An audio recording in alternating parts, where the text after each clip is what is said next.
Sherlock Holmes Short Stories by Sir Arthur Conan Doyle. The Speckled Band. Chapter 1. Helen's Story. At the time of this story, I was still living at my friend Sherlock Holmes's flat in Baker Street in London.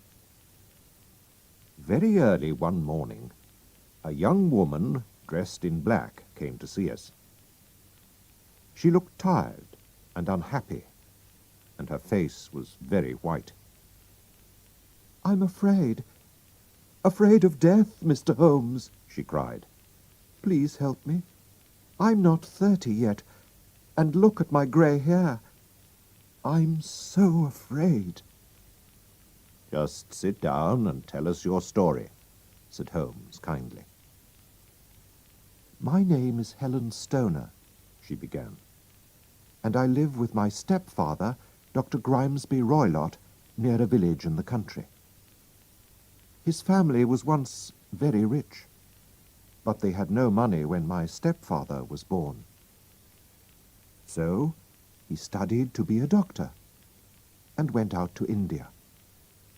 He met and married my mother there when my sister Julia and I were very young. Our father was dead, you see." "Your mother had some money, perhaps?" asked Sherlock Holmes. "Oh, yes, Mother had a lot of money, so my stepfather wasn't poor any more." "Tell me more about him, Miss Stoner," said Holmes. "Well, he's a violent man. In India he once got angry with his Indian servant and killed him. He had to go to prison because of that. And then we all came back to England. Mother died in an accident 8 years ago. So my stepfather got all her money. But if Julia or I marry, he must pay us £250 every year." "And now you live with him in the country," said Holmes. "Yes, but he stays at home and never sees anybody, Mr. Holmes," answered Helen Stoner. "He's more and more violent now, and sometimes has fights with the people from the village. Everybody's afraid of him now, and they run away when they see him. And they're also afraid of his Indian wild animals, which run freely around the garden. A friend sends them to him from India, and the animals are not the only wild things in the garden. There are also gypsies. My stepfather likes these wild people, and they can come and go where they like. Poor Julia and I had very unhappy lives. We had no servants. They always left because they were afraid of my stepfather, and we had to do all the work in the house. Julia was only 30 when she died, and her hair was already grey, like my hair now." "When did she die?" asked Sherlock Holmes. "She died 2 years ago, and that's why I'm here. We never met anybody in the country, but sometimes we visited some of my family who live near London. There, Julia met a young man who asked to marry her. My stepfather agreed, but soon after this, she died." Miss Stoner put her hand over her eyes and cried for a minute. Sherlock Holmes was listening with his eyes closed, but now he opened them and looked at Helen Stoner. "Tell me everything about her death," he said. "I can remember it all very well. It was a terrible time," she answered. "Our 3 bedrooms are all downstairs. First there is my stepfather's room. Julia's room is next to his, and my room is next to Julia's. The rooms all have windows on the garden side of the house, and doors which open into the corridor. One evening, our stepfather was smoking his strong Indian cigarettes in his room. Julia couldn't sleep because she could smell them in her room. So she came into my room to talk to me. Before she went back to bed, she said to me, "Helen, have you ever heard a whistle in the middle of the night?" I was surprised. "No," I said. "It's strange," she said. "Sometimes I hear a whistle, but I don't know where it comes from. Why don't you hear it?"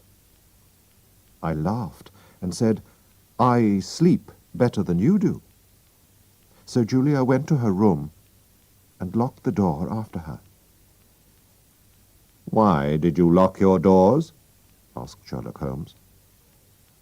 "We were afraid of the wild animals and the gypsies," she answered. "Please go on," said Holmes. I couldn't sleep that night. It was a very stormy night, with a lot of wind and rain. Suddenly, I heard a woman scream. It was my sister's voice. I ran into the corridor, and just then I heard a whistle, and a minute later the sound of falling metal. I didn't know what it was. I ran to my sister's door. She opened it and fell to the ground.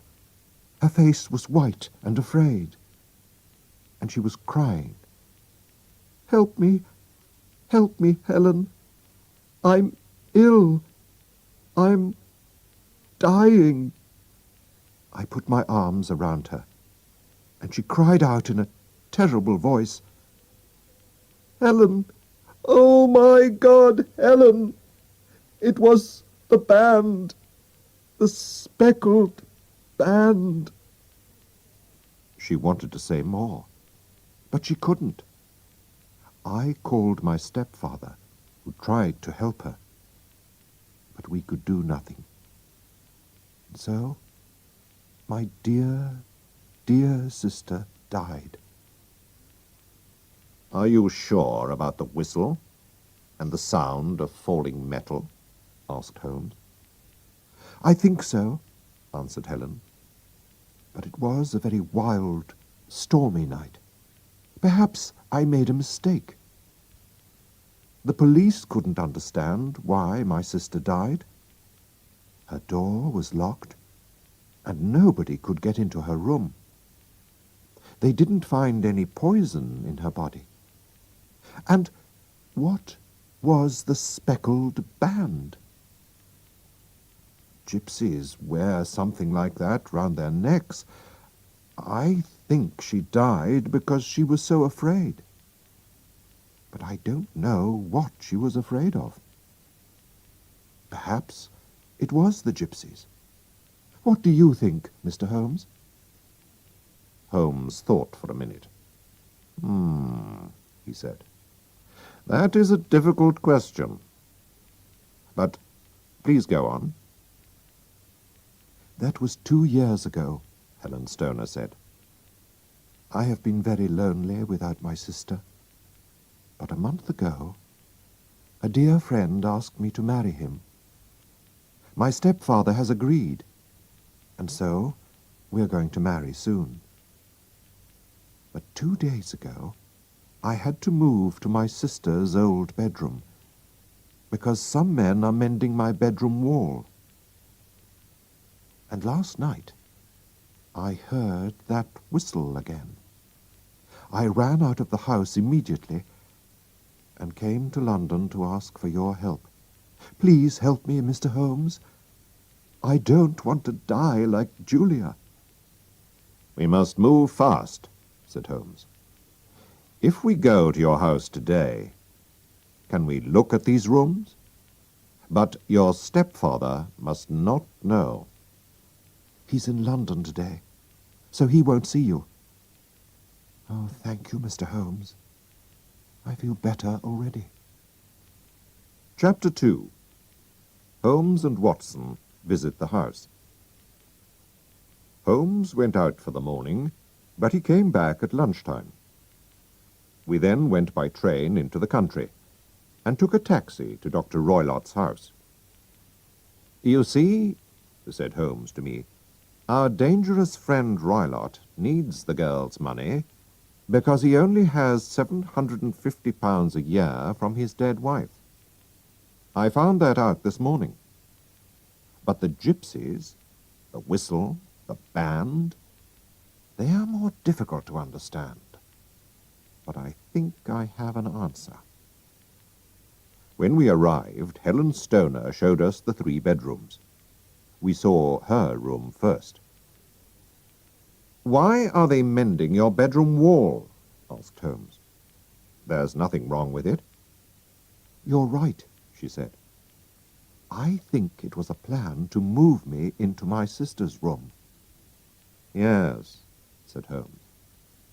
We went into Julia's room, and Holmes looked at the windows carefully. "Nobody could come in from outside," he said. Then he looked round the room. "Why is that bell rope there, just over the bed?" My stepfather put it there 2 years ago. It's for calling a servant. But Julia and I never used it, because we didn't have any servants. He also put in that air vent on the wall between his room and this one. Holmes pulled the rope. "But it doesn't work," he said. "How strange. And it's just over the air vent. That also is interesting. Why have an air vent on an inside wall? Air vents are usually on outside walls." Then we went into Dr. Roylott's room.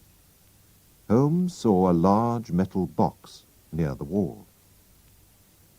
My stepfather keeps business papers in there, said Helen. "Does he keep a cat in there too?" asked Holmes. "Look." There was some milk on a plate on top of the box. "Now, Miss Stoner," he said, "I think your life is in danger. Tonight, my friend Watson and I must spend the night in your sister's room, where you are sleeping at the moment."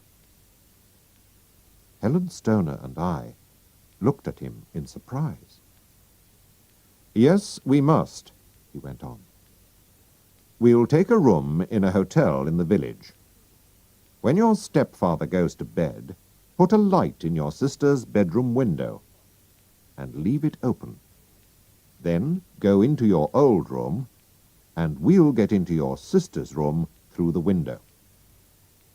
We'll wait for the sound of the whistle and the falling metal."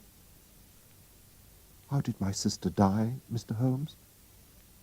Do you know? Please tell me, said Helen. She put her hand on Sherlock Holmes's arm. "I must find out more before I tell you, Miss Stoner. Now, goodbye, and don't be afraid," replied Sherlock Holmes. We walked to the village, and Holmes said to me, "Tonight will be dangerous, Watson. Roylott is a very violent man." "But if I can help, Holmes, I shall come with you," I said. "Thank you, Watson.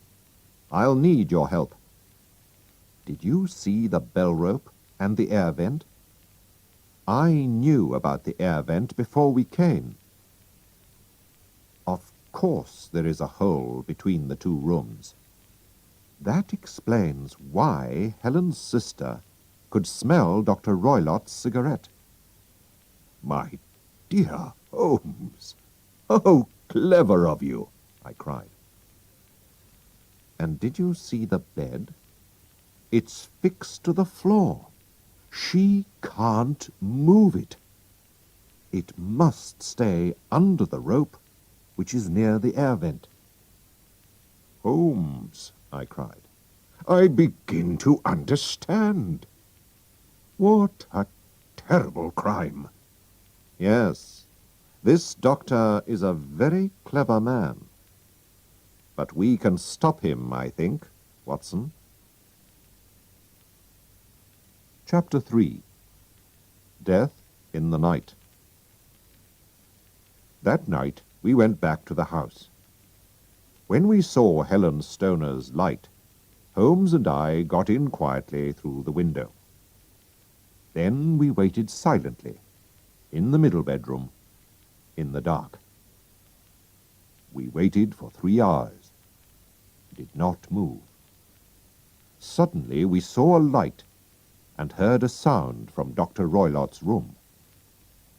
But nothing happened, and again we waited in the dark. Then there was another sound, a very quiet sound. Immediately Holmes jumped up and hit the bell rope hard. "Can you see it, Watson?" he shouted. But I saw nothing. There was a quiet whistle. We both looked up at the air vent, and suddenly we heard a terrible cry in the next room. Then the house was silent again. "What does it mean?" I asked. My voice was shaking. "It's finished," answered Holmes. "Let's go and see." We went into Dr. Roylott's room. The metal box was open. Roylott was sitting on a chair. His eyes were fixed on the air vent. Round his head was a strange yellow speckled band. He was dead. "The band, the speckled band," said Holmes very quietly. The band moved and began to turn its head. "Be careful, Watson. It's a snake, an Indian snake, and its poison can kill very quickly," Holmes cried. "Roylott died immediately. We must put the snake back in its box." Very, very carefully, Holmes took the snake and threw it into the metal box. "But how did you know about the snake, Holmes?" I asked. "At first, Watson, I thought that it was the gypsies. But then I understood. I thought that perhaps something came through the air vent, down the bell rope, and onto the bed. Then there was the milk. And of course, snakes drink milk. It was easy for the doctor to get Indian animals, and because he was a doctor, he knew that this snake's poison is difficult to find in a dead body. So, every night he put the snake through the air vent, and it went down the bell rope onto the bed. Of course, nobody must see the snake, so every night he whistled to call it back. The sound of metal falling was the door of the metal box, which was the snake's home. Perhaps the snake came through the air vent many times before it killed Julia. But in the end, it killed her. And Helen, too, nearly died because of this snake. But tonight, when I hit the snake on the rope, it was angry and went back through the air vent. And so it killed the doctor. I'm not sorry about that. Soon after this, Helen Stoner married her young man and tried to forget the terrible deaths of her sister and stepfather. But she never really forgot the speckled band.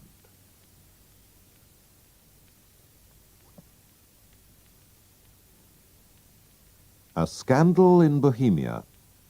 Chapter 1. The King's Mistake. For Sherlock Holmes, there was only one woman in the world. He did not love her because he never loved women. But after their meeting, he never forgot her. Her name was Irene Adler. One night in March, I visited my old friend at his home in Baker Street. I was married by now, so I did not often see him. "Come in, Watson," he said. "Sit down. I'm happy to see you because I've got something to show you. What do you think of this?" It arrived in the last post. It was a letter with no date, name, or address. It said, "Tonight, someone will visit you to talk about some very secret business. You have helped other important people, and you can, we hope, help us. Be in your room at 7:45 p.m. "The paper. What do you think about the paper?" asked Holmes. I tried to think like Holmes. "It's expensive, so this person is rich. It's strange paper. Yes, it's not English. If you look at it in the light, you can see that it was made in Bohemia. And a German, I think, wrote the letter." "Ah, here comes our man now." We could hear the horses in the street. "Shall I leave, Holmes?" I asked. "No, no, I need your help." "This will be interesting," my friend answered. There was a knock at the door. "Come in," called Holmes. A tall, strong man came into the room. He was wearing expensive clothes and a mask over his face. "You can call me Count von Kram. I come from Bohemia," he said. "My business is most important. Before I tell you about it, do you agree to keep it a secret?" "I do," we said together. "A very important person who belongs to a royal family has sent me to ask for your help," he went on. "I wear a mask because nobody must know who that person is. I must explain how important this business is. If you cannot help, there will be difficulty and trouble for one of the most important families in Europe, and perhaps a very big scandal. I am talking about the famous House of Ormstein, kings of Bohemia." "I know, Your Majesty," said Holmes. He quietly smoked his cigarette. The man jumped up from his chair. "What?"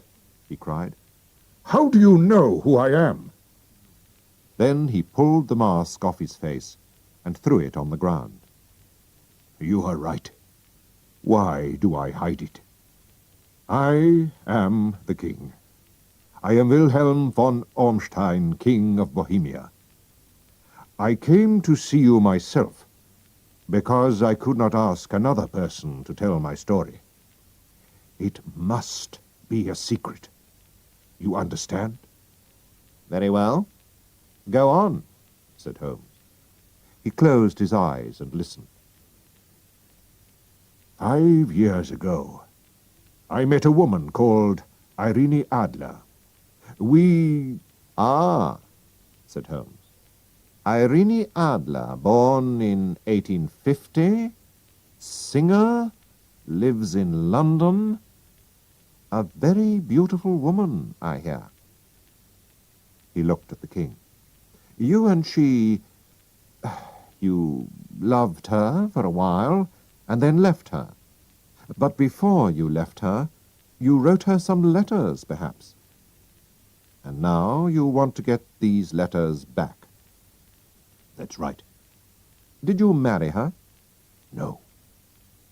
"If she asks you for money and shows you the letters, you can say that you didn't write them." "But, Mr. Holmes, she also has my photograph. You can say that you didn't give her a photograph. We were both in the photograph. Oh, dear. That was a mistake, Your Majesty. I know. I was stupid. But I was very young. You must get the photograph back. Can you steal it from her house? I have tried 5 times. But my men couldn't find it. What can I do? Holmes laughed. This is very interesting. What does she plan to do with the photograph? Soon I am going to marry Clotilde Lotman von Saxe-Meiningen, daughter of the King of Scandinavia. You know, of course, that we are 2 of the most important royal families in Europe. Clotilde will never marry me if she learns that I have been a friend of Irene Adler. You do not know Irene Adler. She's a beautiful woman, but she can be as hard as a man. She was angry when I left her, and so she doesn't want me to marry another woman. I know that she will send this photograph to the Saxe-Meiningen family. And then there will be a terrible scandal. We must find the photograph before she sends it. I am sure that we will find it, said Holmes. You are, of course, staying in London? I will write to you to tell you what happens. And the money? The King put a large, heavy bag on the table. I must have that photograph, he said. There is £1,000 here. If you need more, you must ask at once. The money is not important. And the young woman's address? Asked Holmes. Bryony Lodge, Serpentine Avenue, St. John's Wood, London. Good night, Your Majesty, said Holmes. I hope to have some good news for you soon. The King left, and Holmes turned to me. And good night, Watson.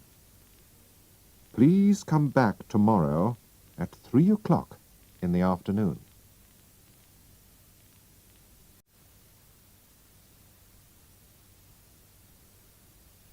Chapter 2. A Servant Finds Out. When I arrived the next day, Holmes was not there. So I waited in his room. At 4 o'clock the door opened, and a very strange servant came in. He wore old, dirty clothes, and I had to look very hard before I saw that it was my old friend. "Holmes!" I cried. "Where have you been?" "I've had a very good day," he replied with a smile. "I've been outside Miss Irene Adler's house. Servants are always happy to talk, and so I have heard a lot about the young woman. For example, she has a good-looking man friend called Godfrey Norton, a lawyer who often visits her. Now, why? If he's her lawyer, perhaps she's already given him the photograph. But if he loves her, she won't show him the photograph." "Most interesting, Holmes," I said. "While I was there, Mr. Norton himself suddenly arrived. I watched them through the windows. When he left, he jumped into a taxi. 'To the Church of St. Monica, as fast as you can,' he shouted. 2 minutes later, Miss Adler ran out of her house, jumped into another taxi, and called, 'To the Church of St. Monica, quickly.' I couldn't miss this, Watson, so I jumped into a third taxi. When I arrived, I went into the church. Godfrey Norton looked round and saw me. 'Thank God!' he shouted. 'Come here quickly.' 'Why?' I asked. "Come on, man, we need you." And so I helped Godfrey Norton to marry Irene Adler. They needed a witness, and a servant from the street was better than nobody. So, she's married him. What shall we do now? I asked. Well, tonight, my dear Watson, I need your help. Will you do what I ask? Without questions? Of course, Holmes, if you think that it's important, I answered. Later, we'll go to Bryony Lodge. Irene Adler, or Irene Norton, will arrive home at 7 o'clock, and she will ask me to go into the house. You must wait outside near the sitting-room window, and when it opens, watch me inside. When I hold up my hand, throw this thing into the room and shout, "Fire!" I took the small thing out of his hand. "What is it, Holmes?" I asked. "It's a smoke stick. The room will very quickly be full of smoke. After that, wait for me at the corner of the street." "Right. I'll do what you want," I said. Chapter 3. Fire. That evening Holmes again wore different clothes, and a large black hat. But it was not just the clothes that were different. He changed his face, his hair, everything. He was a different man. We walked together to Serpentine Avenue. Outside the house there were a lot of people who were smoking, laughing, and talking. Holmes and I walked up and down in front of the house. "You see," said Holmes to me, "I think she doesn't want her new husband to see the photograph." "But where is it?" "At her bank?" "No, women like to keep important things themselves. I'm sure it's in her house." "But the king's men tried to find it," I said. "Yes, but they didn't know where to look," said Holmes. "But how will you know?" I asked. "I won't look. She'll show me. She'll have to." Just then a taxi arrived. One of the men in the street ran to open the door. Then another man pushed him. Other men were also pushing and shouting, and a fight began. Irene Norton was in the middle of it, but Sherlock Holmes ran to help her. Then suddenly he fell to the ground, with blood running down his face. Irene Norton hurried to her front door, but she looked back. "How kind of him to help me! Is the poor man hurt?" she called. "He's dead," cried some voices. "No, he's only hurt," cried others. "Bring him into the sitting-room," she said. Some people carried Holmes into the house. I waited outside the window and watched. I saw how beautiful Irene Norton was. Then Holmes put up his hand, and I threw the smoke stick into the room. Immediately the people in the street and in the house all began to shout "Fire!" very loudly. The house was full of smoke. I walked away, and 10 minutes later Holmes came to meet me. "Well done, Watson," he said. "Have you got the photograph?" I asked. "I know where it is. She showed me," he answered. "But why did she show you?"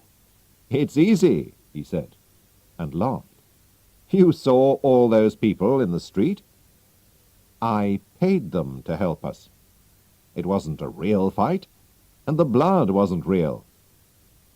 When people shout 'fire,' a woman runs to the most important thing in her house, her baby, her gold, or a photograph. Mrs. Norton ran to find her photograph, which is in a cupboard in the sitting-room. I saw it, but I did not take it. Tomorrow we will go to her house with the king. We'll go very early before she gets up. The king himself can take the photograph from the cupboard, and then we'll go." While Holmes was talking, we were walking home to Baker Street. When we arrived at my friend's house, a young man hurried past us and said, "Good night, Mr. Sherlock Holmes." "I've heard that voice before," said Holmes to me. He looked down the street. But who was it? Chapter 4. A Photograph. The next day we went to Irene Norton's house with the king. An old servant opened the door. "Mr. Sherlock Holmes?" she asked, and smiled. "Yes," said my friend. He looked very surprised. "Mrs. Irene Norton and her husband left England this morning. They will never come back to this country." "What?" cried Holmes, his face white and angry. "And what about the photograph?" cried the king. We all hurried into the sitting-room. Holmes ran to the cupboard and opened it.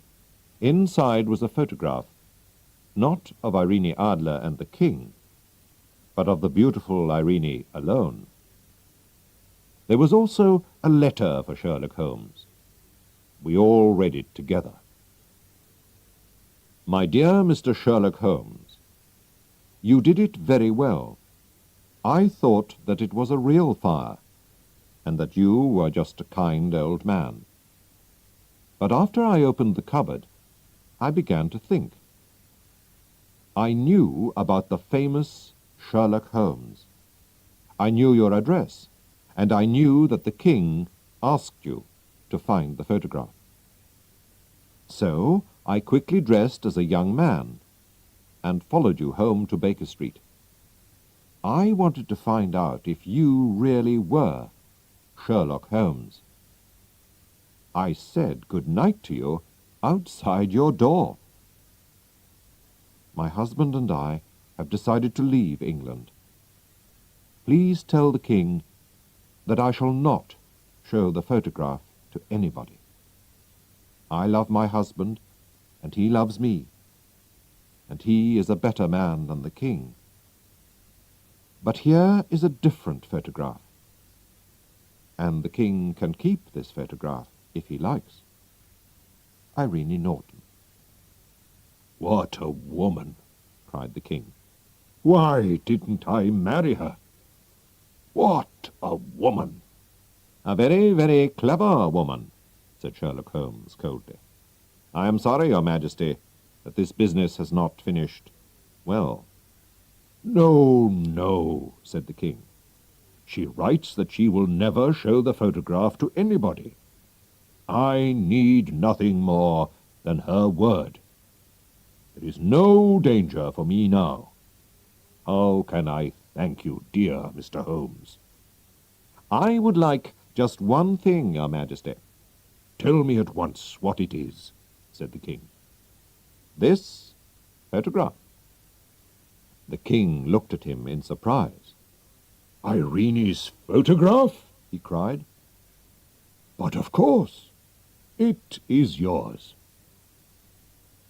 And so there was no terrible scandal in the royal families of Europe, and Sherlock Holmes still has the photograph of the woman who was cleverer than he was. The 5 Orange Pips. Chapter 1. The Story of Uncle Elias. In September 1887, my wife was visiting some of her family. So I was staying with my old friend, Sherlock Holmes, in Baker Street. It was a windy, stormy evening, and the rain was falling heavily outside. Suddenly, there was a knock at the door. I looked at my friend in surprise. "Who can this be?" I asked. If he comes on business in this weather, it's important, said Sherlock Holmes.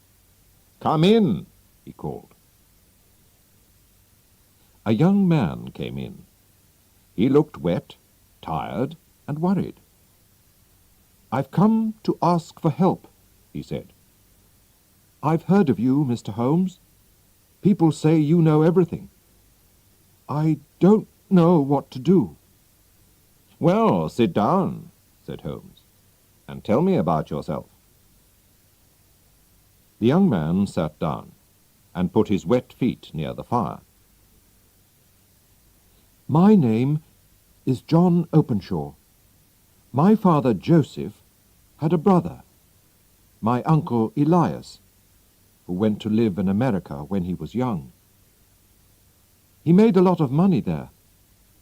He didn't like the black Americans, so during the Civil War he fought against the men from the North and with those from the South. But when the South lost the war and there was equality for black people, Uncle Elias left America. So in 1869 he came back to England and went to live in a large house in the country. He was a strange, unhappy man. He did not want any friends, John Openshaw went on, and he often drank a lot. But he liked me, and when I was 12, I moved to Uncle Elias's house. He was very kind to me. I could go anywhere in the house. But there was one small room at the top of the house which was always locked. Nobody could go into this room.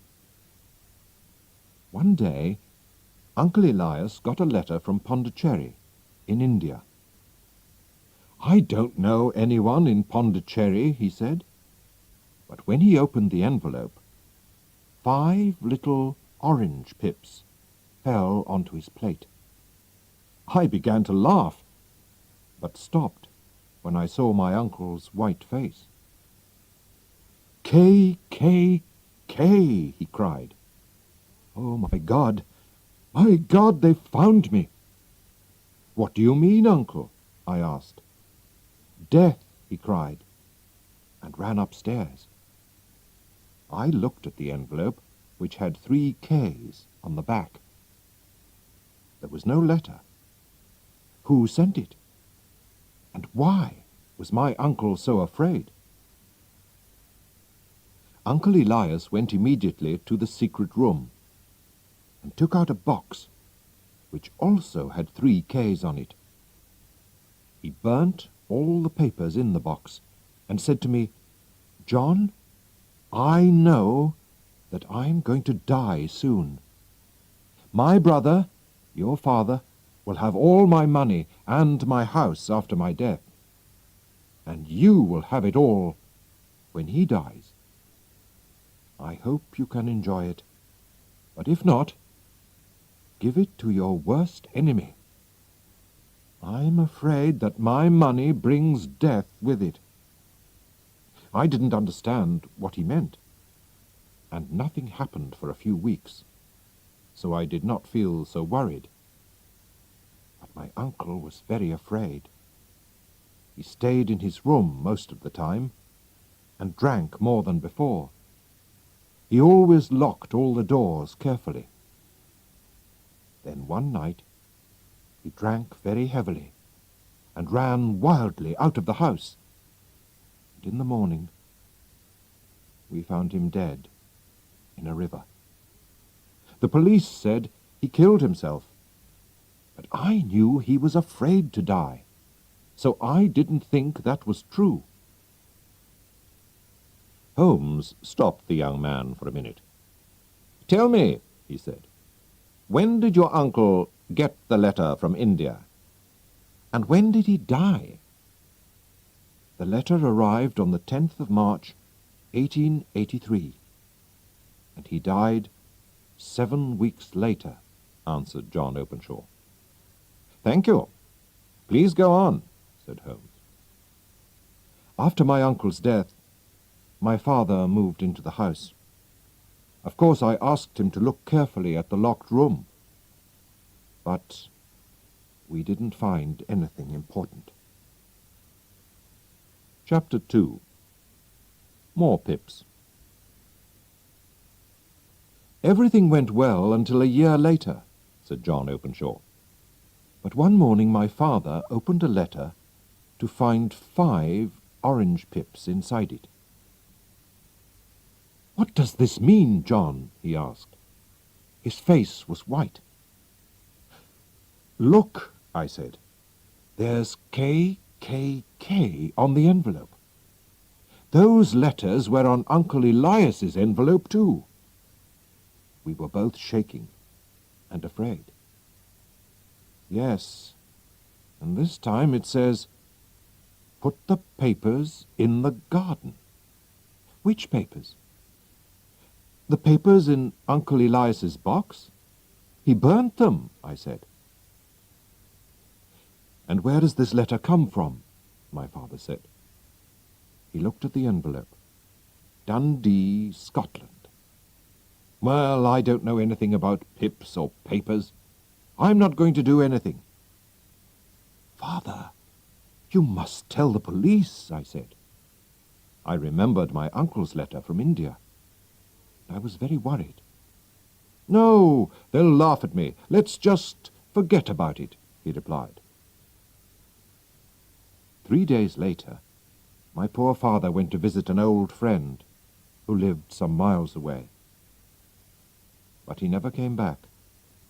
The police said that he was walking home in the dark when he fell down a hill. He was badly hurt, and he died soon after. They decided it was an accident, but I didn't agree. I thought it was murder. And I could not forget the 5 orange pips and the strange letters to my uncle and my father. But I've tried to forget, and I've lived alone in that house for nearly 3 years now. And yesterday, I got this. The young man showed us an envelope with KKK on the back and 5 small orange pips. "You see," he said, "it comes from East London, and it says, 'Put the papers in the garden.' Those are the words that were in the letter to my father." "So, what did you do next?" asked Holmes. "Nothing," answered Openshaw. He put his head in his hands. "I don't know what to do. I'm afraid." "Nothing?" cried Holmes. "Young man, you must do something fast. You're in danger." "Well, I've talked to the police," said Openshaw unhappily. "but they laughed at me. They think that there's nothing to worry about." "How stupid they are!" cried Holmes. "And why didn't you come to me immediately? Your enemies have had almost 2 days to make a plan. Haven't you found anything which will help us?" "Well, I found this in the locked room," said John Openshaw. He showed us a small, half-burnt piece of paper. "It was with my uncle's papers. It's his writing. Look, it says, 'March the 7th, 1869, sent the pips to 3 people, Brown, Robinson, and Williams. March the 9th, Brown left. March the 10th, Williams left. March the 12th, visited Robinson and finished business with him.'" "Thank you," said Sherlock Holmes. "And now you must hurry home. Put this paper into your uncle's box. Put in a letter which says that your uncle burnt all the other papers. And put the box outside in the garden. I hope your enemies will be happy with that. And then you won't be in danger any more. How are you going home?" "By train, from Waterloo Station," replied Openshaw. "There'll be a lot of people in the streets. so I think that you'll be all right. But be careful." "Thank you, Mr. Holmes," said Openshaw. "I'll do everything you say." He went out into the dark night, the wind and the rain. Chapter 3. K. Sherlock Holmes sat silently and watched the fire. Then he said to me, "John Openshaw is in real danger. Why did his uncle Elias have to leave America? Because he had enemies. When he came back to England, he was afraid. That's why he lived a lonely life and locked all his doors so carefully. Now, where did those letters come from? Did you see?" "The first from Pondicherry in India, the second from Dundee in Scotland, and the third from East London," I answered. "Does that tell you anything?" asked Holmes. "They're all seaports. The writer was on a ship when he wrote the letters," I replied. I was pleased with my answer. "Very good, Watson," said Holmes. "Somebody sent some pips from India and arrived 7 weeks later to kill Uncle Elias. Then he sent some pips from Scotland and arrived 3 days later to kill John's father. You see why I'm worried now? He has sent pips to John from London. John's enemy is in London already." "Good God, Holmes," I cried. "Who is this man?"